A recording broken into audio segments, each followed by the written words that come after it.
Guernier col miglior tempo, il portacolori del Piave 53,50 per vincere la Serie 2, lui del 2001. 2001 in questa prima serie solo Davide Zeffin, abbiamo ricordato, vincitore dei giovanili nei 50 stile libero.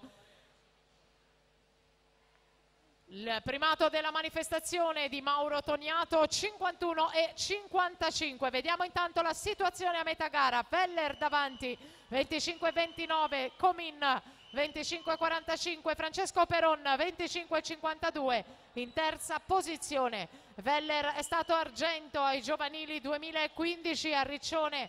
Aveva nuotato 51,64 per salire sul secondo gradino del podio. Siamo nelle battute finali dalla quinta corsia. Viene fuori Francesco Peron. Peron va a vincere.